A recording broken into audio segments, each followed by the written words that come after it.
Roanoke, we meet again. This matchup is going to be between Zoc and a Chief Jaguar. It is a Seraphim versus Aeon matchup. Jaguar taking Aeon for some weird reason. No Phobo drop, fever, whatever it's called. No destroyer dodging.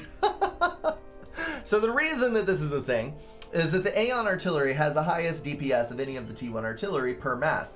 It is an incredibly effective tool for dropping bases and destroying things as quickly as possible.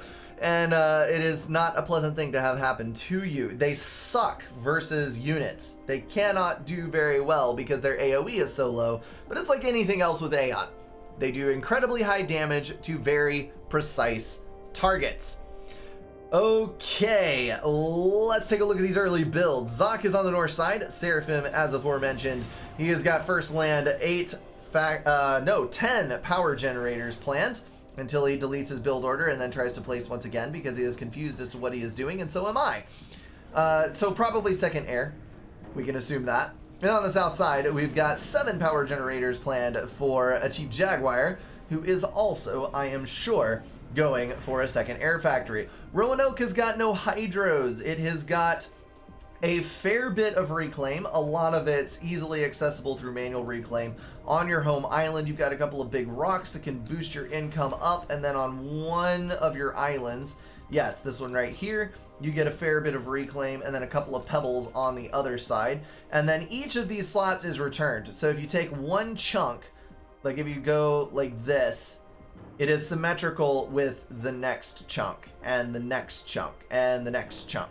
So you need to pay attention to where the manual reclaim is on these islands, and you can see the manual put down right over there, so that you can pick up those rocks and boost up your early game with that mass. Jaguar is dropping his air factory as we speak. He's at 160 power income. If he's planning on going first transport, this is actually a bad idea because he's going to stall incredibly hard. There's the transport. He is assisting it, minus 127.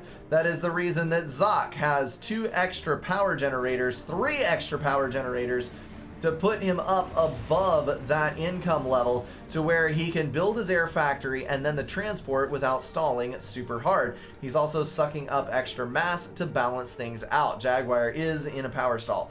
So that, friends, is why you go for 8 to 10 P-gens in front of your transport instead of only the 7 that you're required to build if you are strictly going for interceptor builds unassisted. Jaguar immediately rolling into multiple power generators that will be adjacent to his next air factory. Zoc is getting his transport out very shortly after Jaguar does, but he is not power stalled. So there is an advantage to be had there. I suppose the way Jaguar did it does get you out to your island earlier, so maybe it's worth that power stall, but I'm not sure. Also, you could probably schedule something into your build where you got manual reclaim on these tree clumps to try to balance that out. That would be something to look into. Okay, so there is a very, very large patrol order here that is probably going to the T1 Air Scout that is flying over there. We've got Zoc moving over to his right side expansion first, carrying 5 engineers. That's going to be a quick drop with a quick factory. Then we've got 4 engineers out for Jaguar, who is also going to drop a first land factory. So relatively standard expansion as things go. We've got an engineer walking to the other side, which, to be honest, is a little odd. I don't know why you would do that. We can see the drop queued for Jaguar on these 3 engineers. So good dealio there. I think Jaguar is going to have engineers on both islands before Zoc is able to, but Zoc is also going to drop another group of engineers. Oh, there were 6, and now he's dropping 4. So he's just building his mass extractors, not even worrying about a land factory.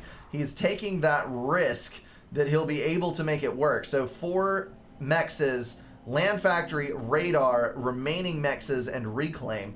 And then he's going to start immediately building naval factories right here. And what that does is it gets him his early mass income so he doesn't stall out building the frigates, and then it gets the frigates closer to the base because you're going to have like a minute and a half travel time from the north side to the south side of this map. and it's incredibly helpful if you're able to just build your naval factories on the other side and half or greater reduce the travel time. So naval factories going down for Jaguar. I think he has scouted what is going on. He definitely had interceptors pass over that area, although he doesn't have immediate intel on it. He has to know that it was there, and he is going to be building Navy to deny. I don't know though. We've only got 2 naval factories planned, and we've got 4 naval factories planned over here, which is going to be quite a bit of a stress on Zock's income this early. He's already at minus 16, barely able to sustain himself with reclaim. He might have to cancel one of those naval factories, and he is walking his ACU over to the left to guard on that side in case of incursions. But we are going to get the 4th naval factory online as well. And of course, building frigates from all 4, probably going to assist with the engineers on something else as well. Zock at 35 mass per tick, achieved at 43. So achieved is much more quickly expanding and getting all of his available mass extractors locked down. The question is going to be whether he can survive the first 15 minutes of the game, because if he gets shut down on Navy by this early frigate rush, it is going to be very, very difficult to come back. However, with as spread out as Roanoke Abyss is, being a 20-kilometer map, he does have the potential to build naval factories on both exterior islands at once, as well as behind his own base. And that would spread Zock's units out, where he would have to try to kill 3 locations at one time, and potentially would spread his frigates so thin that a combination of T-1 bombers, potential hover spam of Auroras, and Navy coming up at one place but maybe not the others should be able to sort the situation. So frigates immediately running forward. Looks like 1 frigate is going to be out for Jaguar before that arrives, so there will at least be some denial. And we've also got a total of 3 engineers building multiple factories right now. Gonna move that frigate? No, he's gonna move the frigate out to the front.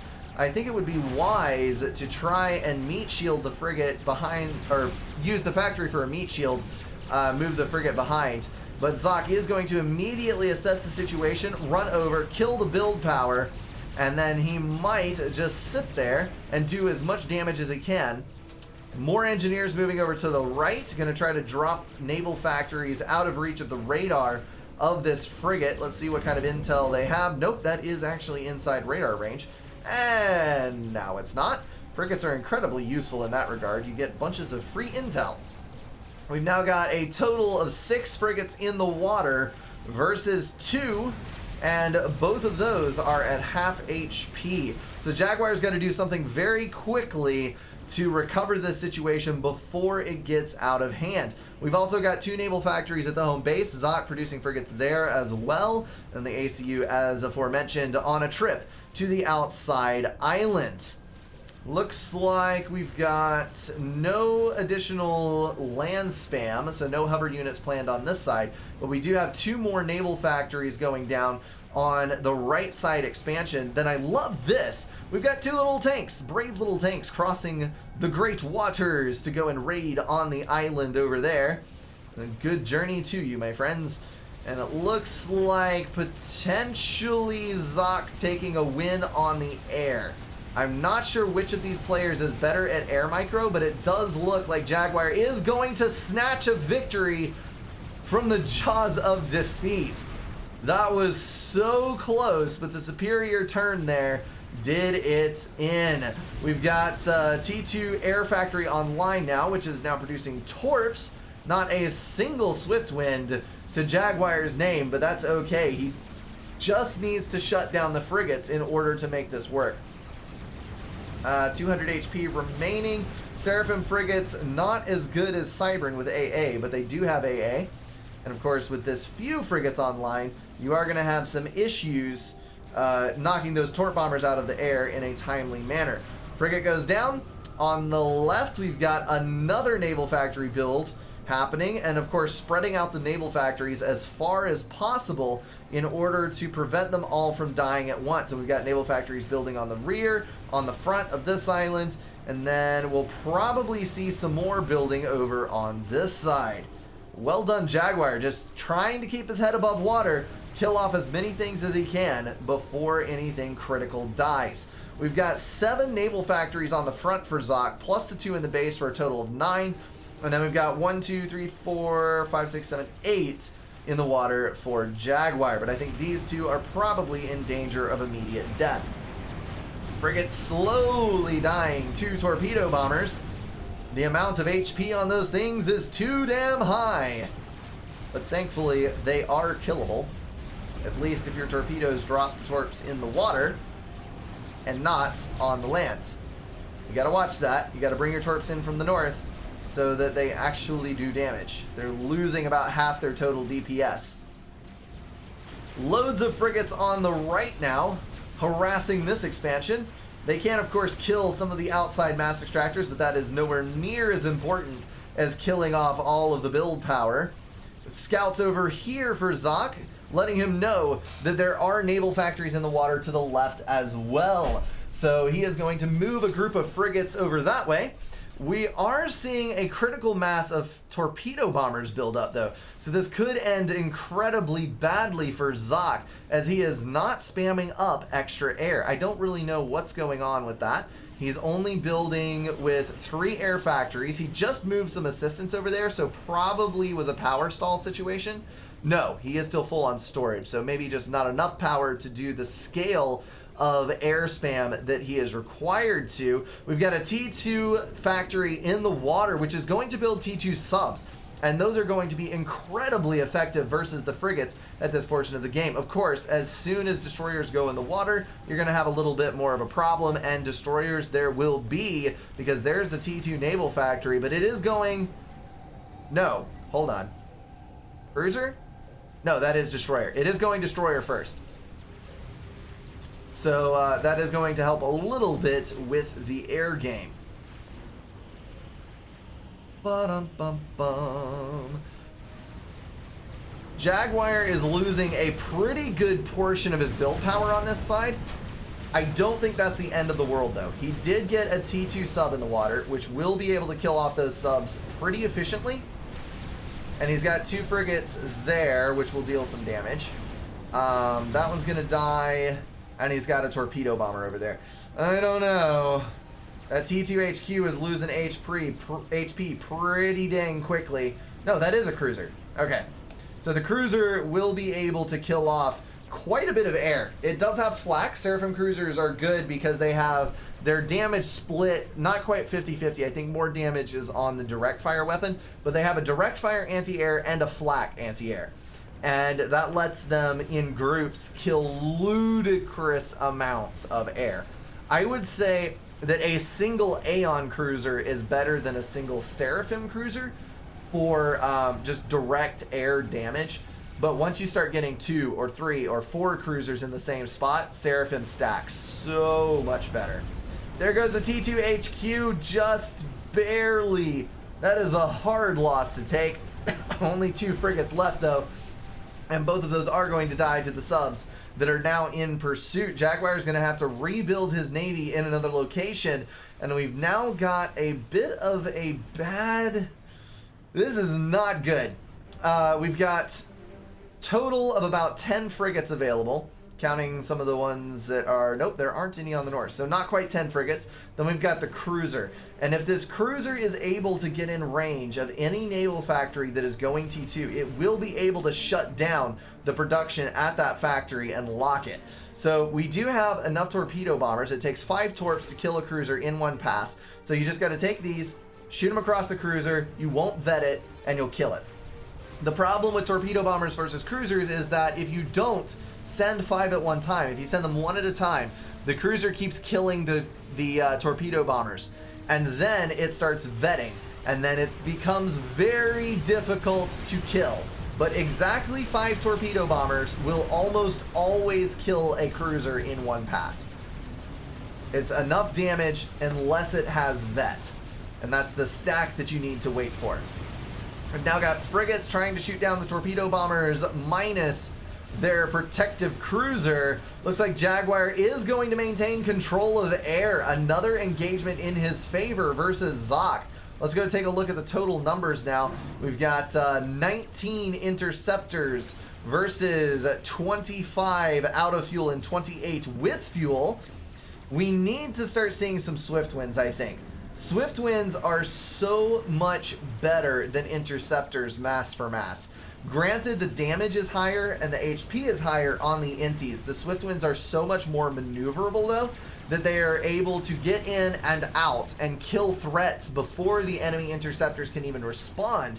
And then once you do get in a fight, if you're better at micro, you're able to just completely negate your opponent's ability to do damage by circling around their interceptors. They'll get maybe 3 or 4 firing cycles in, and you'll get all the firing cycles and kill them. We got T1 anti-air up in the middle. That's going to deny the torpedo bombers the kill on these factories. That is actually a nice snipe potential if you're able to kill off something like a T2 HQ. If you can devote enough torpedo bombers to that, it may be worth it in the long run to do so. We've got a T2 support factory in the rear, currently building frigates. Yes, frigates, but that might be something that's good to start pumping cruisers out with and to build combat units on the front. I don't know. We'll leave it up to him to decide. He is a 2100 rated ladder player, and I am at 1100, so I will not try to judge his game. We've got another support factory over here. Gunships trying to kill off some of the build power and do a little bit of raiding. They're doing fairly well. Of course, since you have control of the air, they should. Something that might be useful this game would be air staging. I know that most people don't use air staging, but I have found myself using it more and more recently because it does make your interceptors so much more effective, especially since the fuel nerf that they received several months ago. It is actually worth it to build the air staging now. Over on the right-hand side, we got some torpedo bombers hitting up a destroyer that is going to die.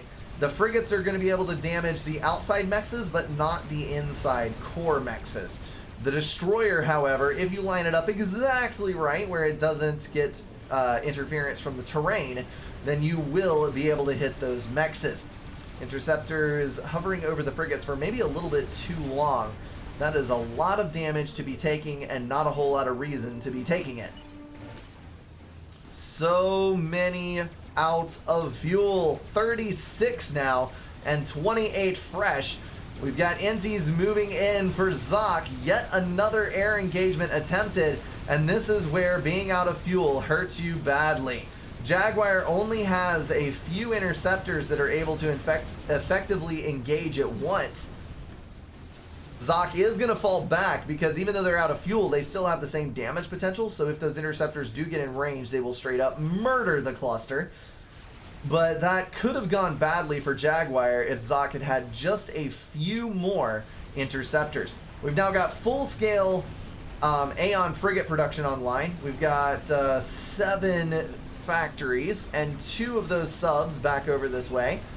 Unfortunately, the Aeon frigates are objectively the worst frigates in the game, and the Seraphim destroyers, being able to submerge, can simply just drop below the water level and torp them to death. But the T2 subs will be able to deal with this threat. You gotta focus the destroyer. Those 2 subs can kill the destroyer if you focus, especially since it's half health. But I think they are focusing frigates instead, or not focusing anything at all. There goes one of the subs. Frigates are going to be forced to fall back, and now this production facility is going to fall as well. Zoc is currently on 91 mass per tick. We've got 11,000 reclaim for Zoc and 12,000 reclaim for achieved Jaguar. So the economy difference is not actually significant enough to decide this game. Achieved on 83 mass per tick. Looks like we've got a frigate harassing on the outside edges here. Engineers, the only things that can move in to engage. Jaguar, of course, reclaiming at any opportunity the units that have been left in the water. Zoc as well has engineers on the front. So Achieved really needs to get this in hand, get all of that mass before anything bad happens with it falling into the hands of his opponent. Zoc is, I think, falling back from the push here. Okay, so the Aeon destroyers are up on the front. It's 2 destroyers versus 2 destroyers. The interesting thing about this matchup is that the Aeon destroyer is objectively the easiest to dodge. It only fires one shot every few seconds, and that one shot is incredibly slow moving, so all you gotta do is twitch back and forth and you're fine. The Seraphim Destroyer, on the other hand, does have a beam weapon with a high rate of rotation, so usually you can micro and you might lose a third of your damage maybe. Other than that, you can bring your full damage to bear. However, Seraphim Destroyers have relatively weak torpedoes compared to Aeon and Cybran. So with the Aeon Destroyers out here, you can't submerge the Seraphim Destroyers, you will die. And if the Aeon Destroyers are able to close the gap, they can fire more effectively because it's harder to dodge at close ranges, and their torpedo damage will slowly overwhelm the Seraphim Destroyers, even taking for granted that their bullets aren't hitting. So with Aeon, it's advantageous to clump up as much as possible and bum rush. And with the Seraphim, it's advantageous to spread out and micro to try to dodge as many shots as possible. It's just a very weird matchup in my mind. Kind of diametrically opposed naval philosophies. Looking at this eco, Zoc is starting to pull ahead a fair bit more. These cruisers are wiping out the mass extractors on this outside island. And while there may have been 3 destroyers a moment ago, there are now only 2, and Achieved has lost his total air superiority.